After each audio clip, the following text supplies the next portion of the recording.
E o vereador eleito por Cuiabá, Onofre Júnior, já está ao meu lado para um bate-papo. Olá, vereador, seja bem-vindo à RDTV.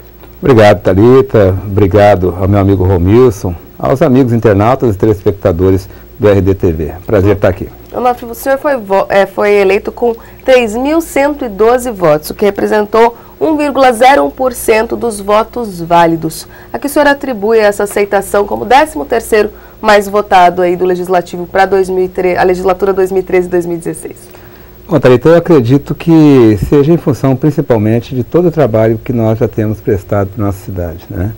Nós temos já a oportunidade de estarmos no ar há quase 12 anos com o nosso programa de entrevistas domingo à noite, que é o Ponto de Vista, e o nosso programa Cidadão Consumidor, que completou 8 anos agora no último dia 11 de outubro, onde nós temos a oportunidade de levar a cidadania, de levar ao consumidor, principalmente, ao cidadão, as informações de que ele tem os seus direitos. A gente também busca garantir esse direito através da nossa equipe, do nosso Instituto, IDCC.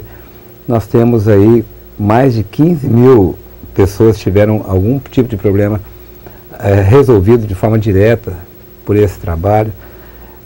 Nós também atuamos muito em outras áreas que não apenas a questão do consumo, né, o dia a dia, o cotidiano da cidade.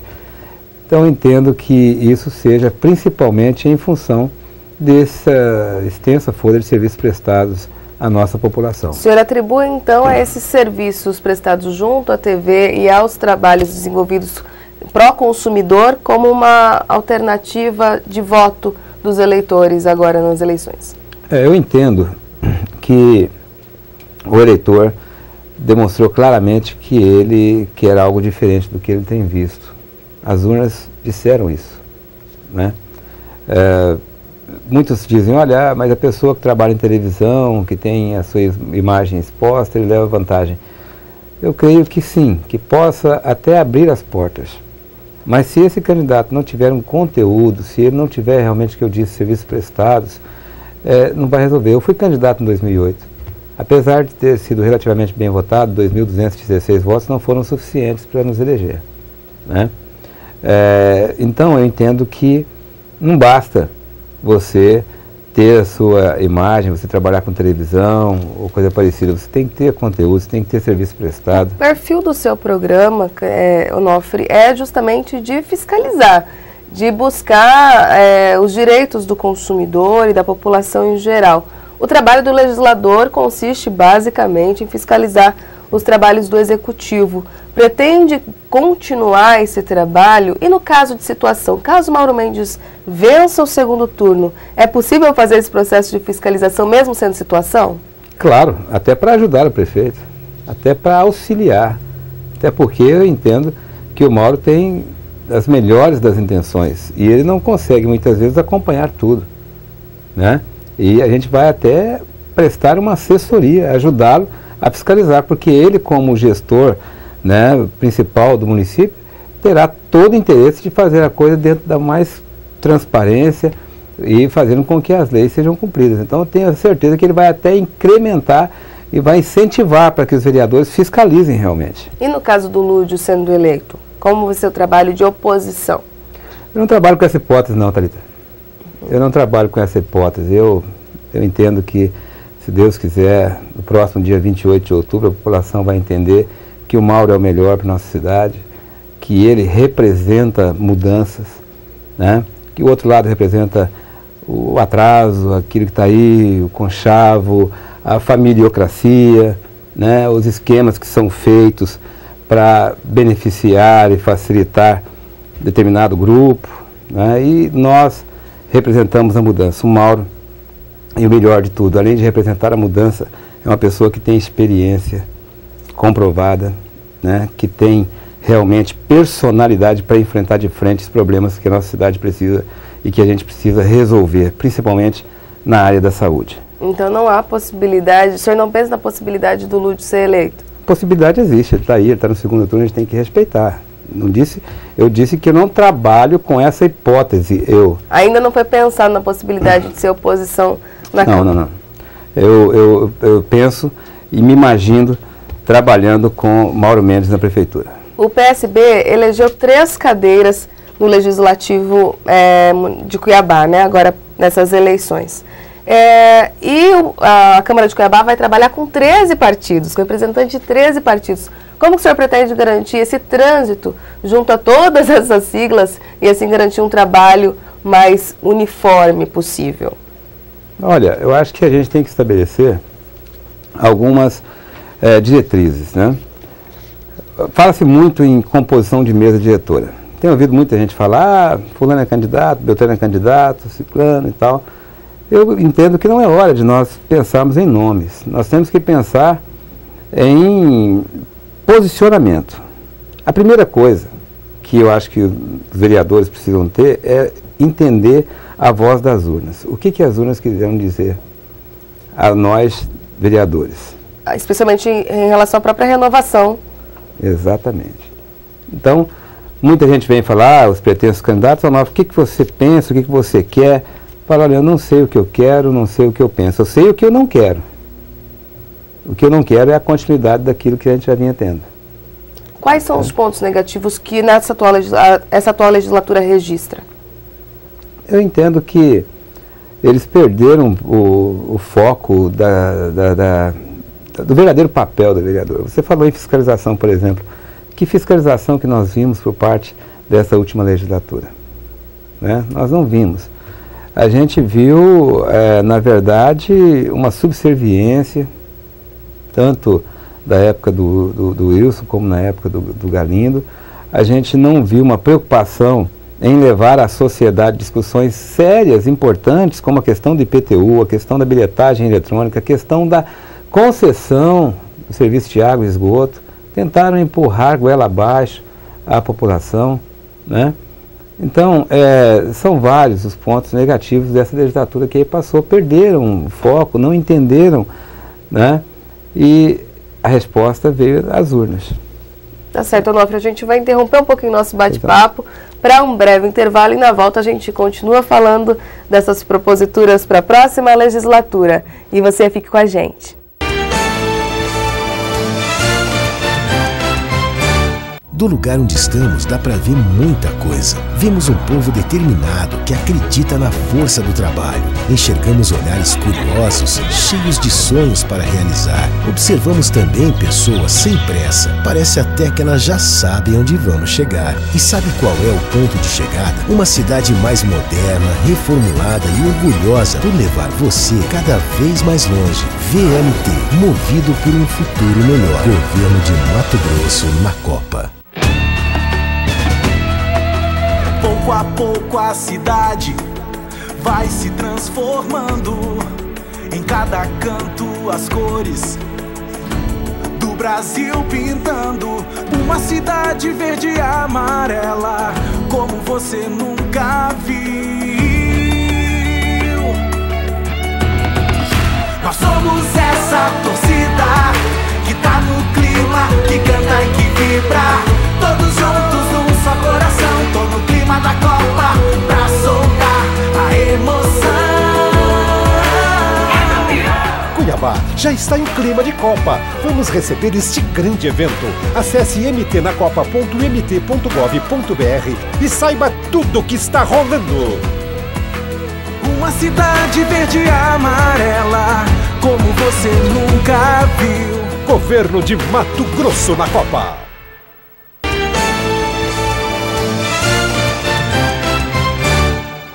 Estamos de volta com o RDTV e o vereador eleito por Cuiabá, Onofre Júnior, continua ao meu lado para o nosso bate-papo. Onofre, já repasso um recado do Sérgio Souza. Ele fala que você é um profissional humilde e ele espera que você não deixe ser levado pela vaidade. Ele fala não só precisa trabalhar pela questão da defesa do consumidor, mas também na questão dos próprios vereadores, que a maioria hoje ainda defende a questão da verba indenizatória. E a sua principal proposta de campanha foi o fim desse benefício. Por que é necessário extinguir a verba indenizatória? Bom, primeiramente agradecer ao Sérgio, muito obrigado, Sérgio, pela participação. Realmente, eu tento, Sérgio, ser bastante humilde. Eu acho que eu sou mineiro, inclusive, e eu prefiro ouvir mais do que falar, né?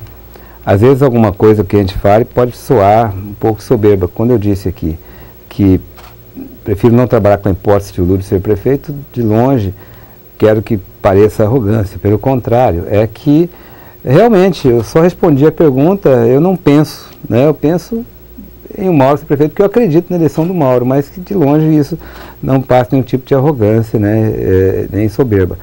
Na verdade, eu oro muito a Deus, peço muita sabedoria para não deixar acontecer o que aconteceu com alguns, de deixar o mandato subir a cabeça, de perder o foco, né, de perder a humildade. Pra você ter uma ideia, Sérgio, já participei desde o dia 7 de pelo menos umas 8 reuniões, voltando nos mesmos lugares que eu fui pedir votos, né, antes do primeiro turno. Estou voltando para agradecer o voto agora no segundo turno. Não deixe de atender uma ligação, quero pedir desculpas aqui. Se de repente algum amigo tentou falar com a gente, aqui houveram muitas ligações desde domingo, segunda, eu estou tentando, não consegui ainda. Ainda é recente o final do processo não eleitoral. Consegui ainda retomar para agradecer e retornar as ligações. Agora, com relação à verba indenizatória, é isso mesmo, Sérgio. Eu estou vendo que o que me espera vai ser uma luta muito grande dentro da Câmara. Já senti os pares, né? E, assim, já vi que vou ter uma dificuldade muito grande com relação a essa minha proposta. E como pretende reverter isso? Com a ajuda do meu prefeito. Porque o meu prefeito já sabe dessa proposta, assinou embaixo antes de começar a eleição e me garantiu que vai trabalhar muito para que a gente consiga aprovar o fim da verba indenizatória. O senhor citou essa questão da resistência. Já da atual legislatura, a gente tem 7 vereadores reeleitos e os demais representam a renovação. Os 7 reeleitos discordam totalmente, está me chamando de louco. Como conseguir convencê-los, então, já que parece que a sua eleição pode ter sido um clamor da população pelo fim da verba, é isso? Ou não, eu não acredito que seja só isso. É claro que isso é uma das propostas, né, das várias que nós temos, mas essa é uma proposta conceitual, né? Eu entendo que sobra muito dinheiro no Legislativo, não só no Legislativo cuiabano, não, no Legislativo mato-grossense também. Aí agora o governo repassou 34 milhões e meio para a Assembleia para fazer o que eu não sei. Será que está faltando dinheiro na Assembleia? Para quê? E justamente num momento como esse, né, de eleição, fim de eleição, eu acho no mínimo um tanto quanto duvidoso isso. E a gente sabe que sobra muito dinheiro na Assembleia, assim como sobra muito dinheiro na Câmara. Só o Júlio, ontem eu estive numa audiência com o prefeito Chico Garino disse que o Júlio já devolveu, desde que ele assumiu, mais de 3 milhões para a Prefeitura. Ora, se sobra, para quê? E olha, se sobra ainda pagando a verba indenizatória. Se não pagar a verba indenizatória, quanto que vai sobrar? Por ano, 4 milhões e meio. Em 4 anos de mandato, Thalita, 18 milhões de reais. 18 milhões de reais daria para quase fazer a maior proposta do Mauro, que é construir e equipar o novo pronto-socorro de Cuiabá. Qual que seria a alternativa de subsídios para os vereadores, então? Somente a questão do investimento dos subsídios mesmo, aquilo que é o percentual constitucional ou não? Eu não acho que seja somente, não. Eu acho que o salário de 9.200, mais uma verba de gabinete de 17 mil é mais do que o suficiente. O trabalhador trabalha tanto, sofre tanto para receber um salário mínimo ou um pouco mais, quer dizer, eu acho que 9.200 de salário, mais 17 para a verba de gabinete já está muito bom. Essa verba indenizatória não deve existir. Mas é a pessoa que chega lá pedindo o remédio. Olha, o remédio, a Prefeitura tem obrigação, o Estado tem obrigação. Você, enquanto vereador, sua equipe, que vão correr atrás para arrumar o remédio através do Estado. Aquele que chega lá pedindo uma bola de futebol, olha, tem que criar política pública para isso. Nós temos que acabar com o assistencialismo, com esse paternalismo idiota que a gente viciou. A gente tem que parar, porque a compra de voto não acontece só durante a eleição, ela acontece desde o primeiro dia que o vereador assume o mandato. Aliás, antes mesmo de assumir. Ganhou a eleição, já começa alguém se achando no direito de ir lá e de cobrar. Me ajuda, estou precisando de uma telha, estou precisando de um tijolo, estou precisando disso, daquilo. A gente tem que acabar de uma vez por todas com isso. Isso é pernicioso para a sociedade. Onofre, em 1 minuto, já uma discussão do próximo presidente da Câmara. O Júlio Pinheiro, atual presidente e vereador, já anunciou que é candidato. E há o nome do João Emanuel, do PSD, como um possível candidato, uma vez que ele foi o mais eleito. A possibilidade, de repente, do seu nome sair a candidato ou apoio a uma dessas frentes? Foi aquilo que eu disse, eu não não entendo que seja o momento para discutir nomes, não. Agora, eu, sinceramente, me coloco, sou um vereador, tanto quanto o vereador João Emanuel, claro, ele teve mais votos que eu, mas nós estamos na mesma situação, tanto na posição como do Júlio, que é o atual presidente, todos os vereadores, não apenas eu. Desde o Osés, que teve um pouco mais de quase 1.500 votos, até o João Emanuel, que teve 5.800, todos têm condição de serem presidentes da Câmara. Eu espero que o novo presidente represente realmente aquilo que as urnas disseram, mudança realmente. O senhor citou rapidinho, no meio da nossa conversa, a questão da concessão da Sanecap, que foi uma forma irresponsável de conceder sem muita discussão. O Lúdio, candidato da oposição, ele defende a retomada do gerenciamento da Sanecap. O que o senhor acredita como legislador? É possível fazer isso? Eu acho que ele está chamando o senador Pedro Táxi, o Mauro, de oportunistas, falando dessa questão da Assembleia. O oportunismo é isso. Aí eu acho que entre você rediscutir e garantir o direito do usuário, principalmente, balizados em 3 pilares. O serviço garantido com a quantidade e a qualidade adequados no preço que o cidadão consegue pagar. São esses 3 pilares. E isso não foi observado, na minha opinião, na concessão. Principalmente o consumidor ficou muito à mercê. Mas é possível retomar ou não é possível? Eu acho que nós precisamos rediscutir. Retomar não. Retomar vai causar uma insegurança jurídica, isso é ruim. É a mesma coisa de um país, de repente, declarar moratória. Ou dizer, não vamos pagar mais as nossas dívidas. É a mesma coisa, isso não pode acontecer, isso, na minha opinião, é oportunismo. Agora, rediscutir nós precisamos sim. Tá certo, vereador. Muito obrigada pela presença aqui no RDTV. Prazer foi meu. Muito obrigado, Thalita.